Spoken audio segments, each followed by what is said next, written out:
these things for a reason. And I don't know if I bought the right size. I didn't. This is, I think, obviously, give me a damn tape measure. I'll tell you how big it is. This one, I think one's got a 3/4 inch, I think. This one is a 3/4 inch collar, and I think this one is, yeah, 5/8. This one, I think, is 3/4 inch also. Yeah, I don't know what the diameter is, but if you hold on a second, I'll show you what I bought it for. Hold on a second. Hello, folks. Back. What I got these for was this, and on this side, this falls out. Clearly, you've seen that. What is this? This is a very small. Some Arbor Press, but this thing comes off. So I needed a locking collar. I was going to make one, but unfortunately I'm not this old pony, so I didn't feel like making one. And what am I going to do with this little baby puppy? I am going to probably strip it, since it's probably the fastest strip thing in the world. It's made in Japan right here, and it's a number 0, and I'm guessing this right here should tighten up a little. Clearly it's got the wrong goddamn bolt on it. Nobody seems to be able to put the right anything on anything these days. Tighten this up so I don't smash it. So anyway, this is missing the locking collar. If you hold on a second, I'll go get a Allen key and we'll see what this thing works. I'll just keep you in limbo right there while I dig through my collection of 5,000 IKEA Allen keys, because I think whoever made them for IKEA, whoever makes Allen keys for IKEA is probably a millionaire. So basically, let's lift this up because you don't get to see the whole thing. There we go. $3. Put this on here. Crank this. Is there a flat spot maybe? Place where it was pinned in before. Looks like right there.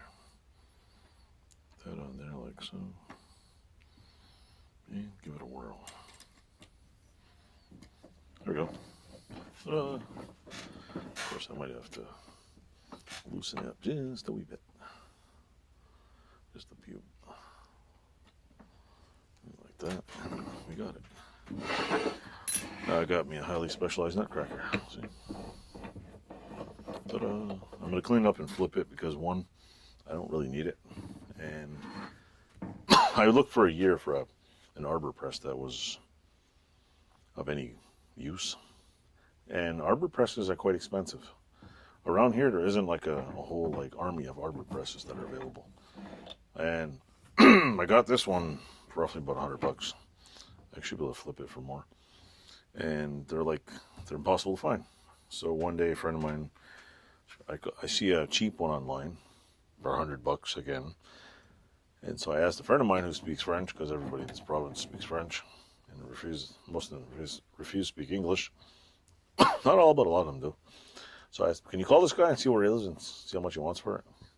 And they were originally a Green Nerd press. It was a 3-ton, $100. I'm like, take it right away, Green Nerd. He calls me back and says he doesn't have a Green Nerd. He only has 2 Dake ones for $100. I was like, bring them on. Bring on the Dake. So I got this huge Dake one back there. And then he shows up with another one for $100. So I have one giant Dake, one no-name one that's exactly the same as the smaller Dake. I think one's a 3-ton and the other one's a 1.5 tons. So I got 2 1.5 tons, a 3-ton, and this one, as far as I know, is a 1/2 ton. And that's my story with frickin' Arbor Presses. And honestly, I like the 3-ton one better because it's huge. It's awesome. And these are actually cute. So I'm gonna probably give this a quick dusting, quick wire brush, take it all apart. I might try to find some new screws for side here because this is ridiculous. I mean, this is completely, utterly ridiculous. I don't know, they're all bent.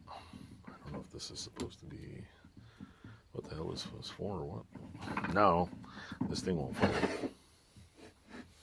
It's a nice little Arbor Press. Works great. I've used it for something else. I don't know what it was. So anyway, that's my Arbor Press dilemma.